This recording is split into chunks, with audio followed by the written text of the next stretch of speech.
Donc Nicolas,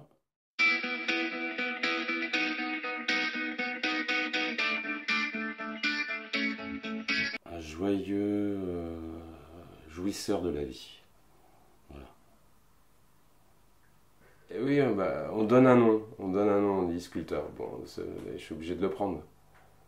J'ai pas vraiment le choix, mais à côté, je suis pas uniquement sculpteur. Je suis chef d'entreprise, je suis décorateur, je suis artisan, je suis artiste. Je suis plein de choses à la fois. Est-ce que je mets des choses en priorité? Bah là oui, je suis devant une caméra, donc c'est une priorité. Bon, artiste, sculpteur. Mais quand je suis à l'atelier, bah, je suis chef d'entreprise. Quand je suis avec certains clients, je suis aussi je suis artisan. Euh, je me considère un peu tout. Après, l'étiquette sculpteur ou artiste ne me dérange pas. Mais je sais faire la part des choses. Après, j'étais très audacieux et j'ai poussé du coup de partout. Parce que bah, quand j'ai commencé à sculpter, bah, c'était en 2000. Et donc j'étais inconnu dans la région, je venais juste d'arriver, je connaissais rien à l'art. Il fallait que je me cultive. Et en poussant du coup de droite à gauche, ouais, je me suis fait ma place. Et je vois plus maintenant faire comment faire machine arrière. Et voilà, c'est ça que j'aimerais transmettre, c'est avoir confiance en soi et qu'il n'y a pas qu'une seule chose qu'on doit faire, c'est aller chercher ce qu'on a au plus profond de soi-même et s'extérioriser. Je me lève tous les jours, j'en vois tous les jours, mais j'en vois du lourd, et je fonce. Et je veux faire parler de moi, ouais, c'est sûr. Mon patronyme, c'est le vrai, hein, c'est Joas. Voilà, Joas. Qui, encore une fois, ce nom de famille a son sens maintenant. Un vrai sens. Hein. Joas, joyeux, jouir. Il y a beaucoup de choses. Et donc, pourquoi le changer? Et peut-être que c'était une bénédiction, quoi, d'avoir un nom de famille comme ça. Donc ça vient de mon père, euh, d'une grande famille où les joies on savait d'où ils venaient. Hein. C'était que des voyous, des bagarreurs, des choses comme ça, mais ça allait jamais bien loin, quoi. Mais ils ont fait parler d'eux dans la petite bourgade où ils étaient. Une famille de 12 en plus. Et mes parents avaient divorcé et sont remariés. Donc ma mère a pris 2 fois le nom de Joas. Donc ça aussi. Euh, j'ai pas eu trop de conneries autour de le t'es pas Joas de l'époque, mais ça c'était à l'époque. Et Joas, non, non, je suis assez fier de ce prénom, ouais. Puis ça sonne bien, quoi. Et ouais, on pose pas souvent la question. Si c'est un nom d'artiste ou quoi. Non, on pose pas souvent la question. Puis j'aime bien le voir écrit sur mes sculptures. La générosité. Donc ça, je la développe avec aussi sur le fait que je donne beaucoup de choses matérielles, de mon temps, de mon énergie, euh, de ma disponibilité, et puis bah, ce qu'on peut voir de moi à travers d'autres choses. J'en ai trop, beaucoup trop.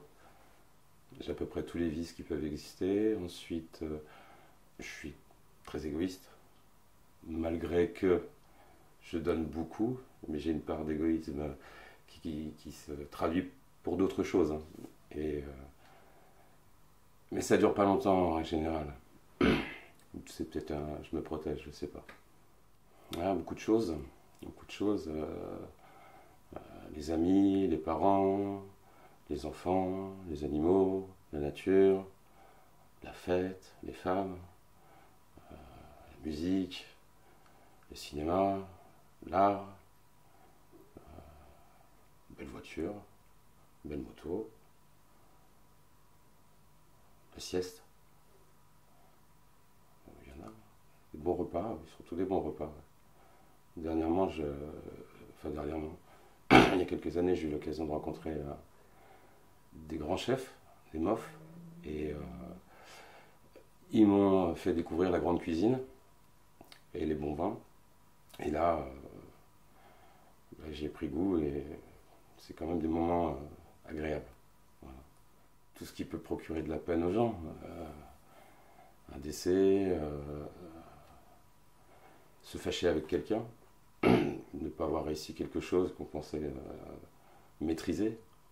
Qu'est-ce qui procure de la peine? Un chagrin d'amour, une engueulade.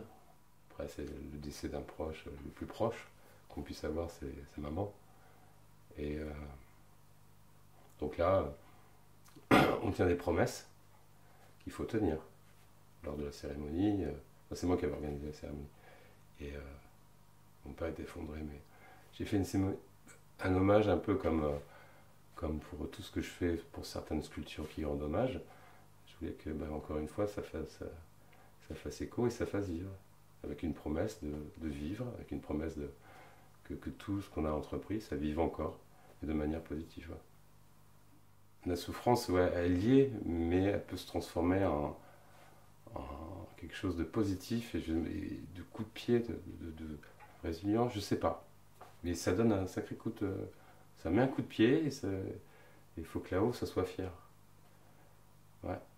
Donc, c'est continuer à soutenir sa famille, continuer à voir les choses de manière positive, et puis tout ce qui a été vécu, continuer à le faire vivre de la même manière. À ne pas réussir. Tout ce que j'ai entrepris ou commencé, c'était purement autodidacte. Donc, mettre en avant le fait qu'on part de rien. Et l'échec me fait. Enfin, ma plus grande peur, c'est l'échec, c'est ça en fait. Ça se relie parce que depuis que je suis arrivé dans l'Hérault et depuis que j'ai commencé à faire de la sculpture, très rapidement, j'ai été encensé, les gens ont parlé de moi, j'ai eu beaucoup d'articles de presse, j'ai fait beaucoup de médias aussi, et j'aime ça.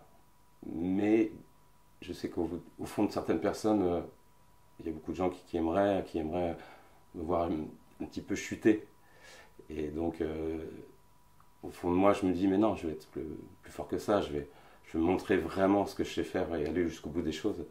Ça, la remise en question, parce que quand il y a échec, il y a remise en question, donc c'est dit par les autres. Non pas, donc on est obligé d'assimiler ce qu'on nous dit en disant, bah là, non, tu n'as pas fait comme il fallait, pour nous, c'est un échec. Et puis il y a les échecs sentimentaux, il y a les échecs, on a grondé nos enfants, et puis pour une mauvaise raison, c'est pas comme ça qu'il fallait s'y prendre. Enfin, des échecs, on peut marcher dessus tous les jours, à n'importe quel moment, et régulièrement. Moins de choses à présent. Beaucoup moins de choses parce que je suis d'une nature calme. J'ai appris à travailler sur moi-même à travers toutes mes expériences professionnelles. Et comme à l'heure actuelle, je travaille au sein à l'atelier, c'est une équipe. Donc je ne peux pas me mettre en colère régulièrement, c'est pas possible. Je suis obligé de communiquer avec eux, je suis obligé d'échanger avec eux. Et quelquefois, c'est moi qui absorbe leur colère et qui relativise et qui me pose. Les choses les plus graves ne me mettent pas en colère. Voilà. J'estime que c'est pas nécessaire, qu'il y a des façons de les résoudre et d'avancer sans s'énerver. On les voit tous, les injustices, les choses qui vont pas. De là à s'énerver, puis non, il faut que nous, on avance dans le bon sens et qu'on soit bien avec les autres pour éviter que tout mousse, tout commence à... En ce moment, je trouve que c'est assez problématique, les gens sont un peu tendus. Mais voilà, il faut penser à soi. Donc ce côté égoïste peut-être, voilà, penser à soi d'abord, avancer, et puis être agréable avec les gens. Ah, j'en ai pas. En fait, j'ai tellement goûté à plein de choses. Je dirais pas que tout me satisfait, mais je pense que je suis assez comblé. Enfin, arrivé à 50 ans, je trouve que ouais, je suis assez comblé. Je regrette rien. Non, je regrette rien. Je suis très endurant, de par beaucoup de choses que j'ai fait dans divers métiers. Donc très endurant. Et j'ai appris Je faisais partie de cette génération où on a fait l'armée. Donc à l'armée, on nous apprend, nous, aux garçons, aux filles, celles qui voulaient y aller, de toute façon, parce que je crois que ça existait. On nous apprend à être très endurant, mentalement à tout gérer. Euh, et ça m'a posé dans l'endurance. Après, j'ai bien aimé l'armée, hein. Je suis parti casque bleu en Yougoslavie pour vraiment pousser le truc jusqu'au bout. Bon, après déçu, donc je suis revenu. Et donc là, cette endurance-là, voilà, elle s'est posée. Ma longue période d'animation, après j'étais encadrant, j'étais éducateur spécialisé avec les handicapés mentaux. Donc là, de nouveau, ça m'a fait écho, ça m'a renforcé dans une autre orientation, où ça apprend à être, enfin, faut être à l'affût de tout, quoi. Ne rien lâcher, être. Après, on a fait des erreurs, hein. Je vois dans le milieu de l'éducation, j'en ai fait, mais il fallait tenir mentalement et tenir physiquement, sinon on était mangé, quoi, assez rapidement, et c'était pas le but. Bah, c'est peut-être l'inverse. Donc, je suis très émotif. Voilà, je suis très émotif. Je suis maladroit, mentalement je suis maladroit. Donc c'est pour ça que j'apprends et je ressasse. Et puis après, comme je suis émotif, mais après ça dure pas longtemps parce que on se dit c'est pas une fatalité, enfin si, c'est peut-être une fatalité, mais il y a pire que nous, encore une fois.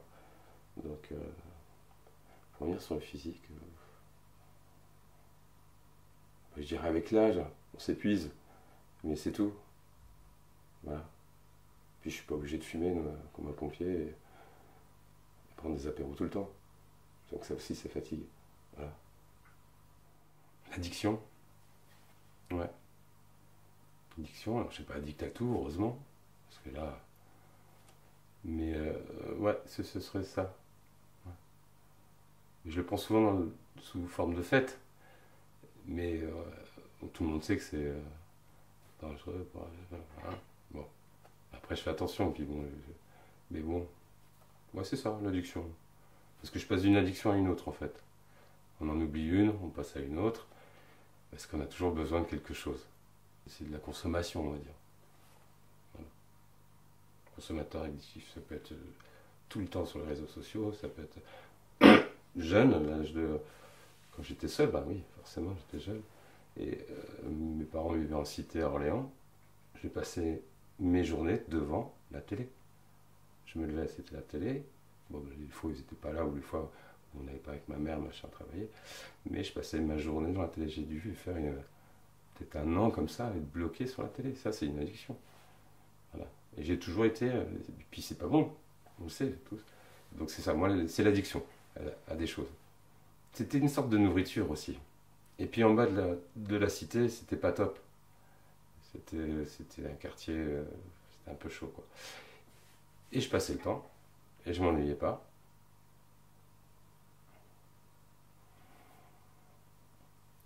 Oui, il y avait une grande solitude, mais c'était comblé. Comme l'addiction, hein, toutes les addictions, c'est on se sent seul et quand on est comblé. Quelqu'un qui se drogue, c'est qu'il a oublié d'un truc et puis dès qu'il est drogué, je me sens bien, ça va mieux. Puis après, bim, on retombe. Après, c'est le temps de s'en défaire, quoi. Ouais, il y a certainement plein de paramètres, mais et puis j'étais obèse, et puis et je mangeais tout le temps, et puis voilà. Ouais, il y a plein de trucs qui rentrent après, quoi. Pas faire d'efforts physiques devant l'écran. Puis ça nous abrutit aussi.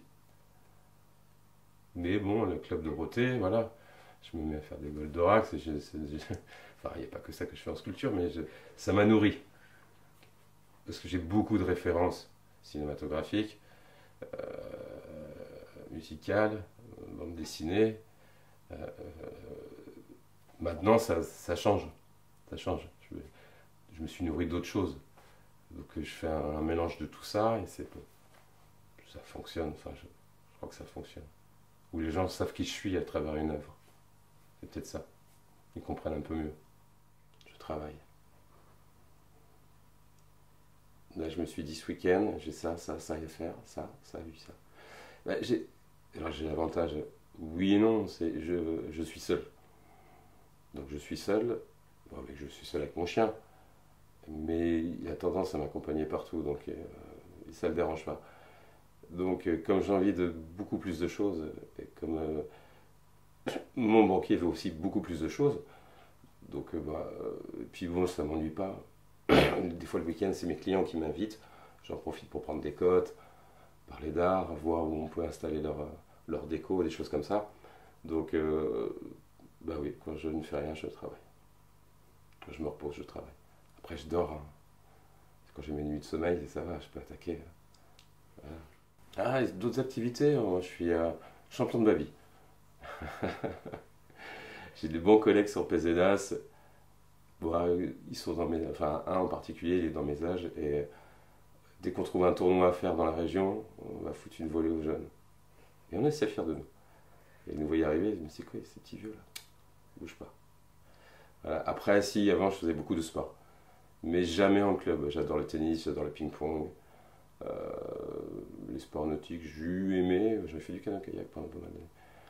Après, ouais, j'aime les jeux. Donc dès qu'il y a un jeu, un petit défi comme le baby, le ping-pong face à quelqu'un, là, ouais, ça fonctionne.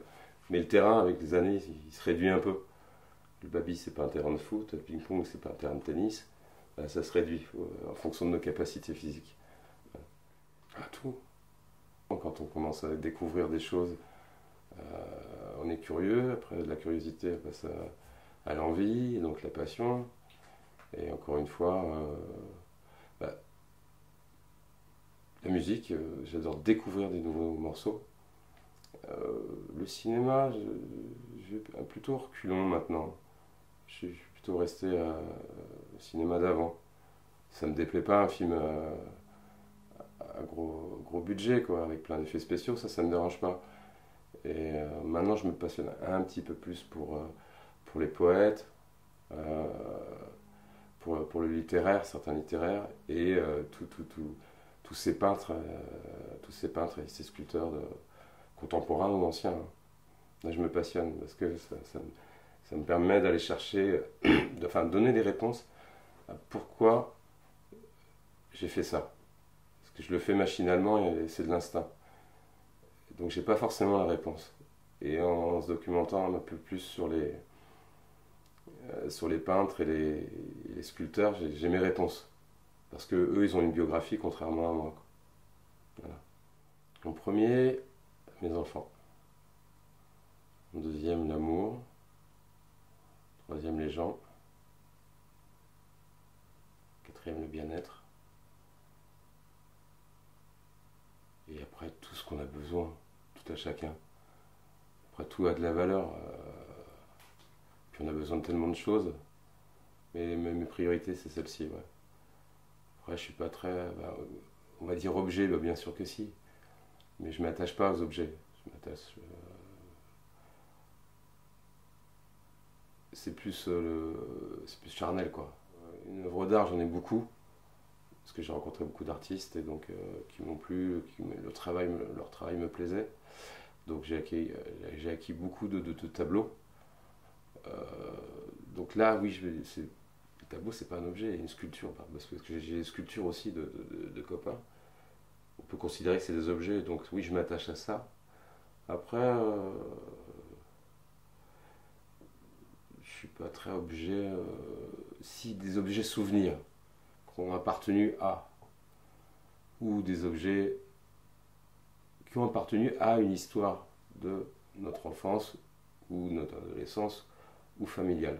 Ça, c'est pas très gros souvent, parce que moi je déménage tous les 4 matins et j'ai une vie dissolue. Bon, maintenant je suis plus tranquille, je suis tout seul. Et donc ça va être plus simple pour me stabiliser et poser mes objets, mes petits objets, un peu partout. Bon, il faut que je trouve la place maintenant, parce que je suis passé d'un château à un studio. Et donc l'objet, non, voilà, l'objet souvenir, l'objet qui me fait, ouais, l'objet de souvenir, ouais. Et les œuvres d'art, ça m'accompagne partout. La gentillesse, ça j'aime bien. Les gens drôles, j'aime beaucoup. les gens aussi qui sont assez créatifs. Euh, il y a beaucoup de choses, ouais. Les gens qui dégagent une aura aussi, peu importe, hein. Ouais, plus de choses, là c'est plus facile à décrire, hein. J'aime pas la malhonnêteté, j'aime pas les mensonges, pas les gens qui se imbuent de leur personne, qui, qui sont égocentriques. Ouais, imbues de leur personne, c'est pareil. Les gens qui prennent une place dans une soirée où ils sont démonstratifs à outrance, voilà, ces gens-là, ouais.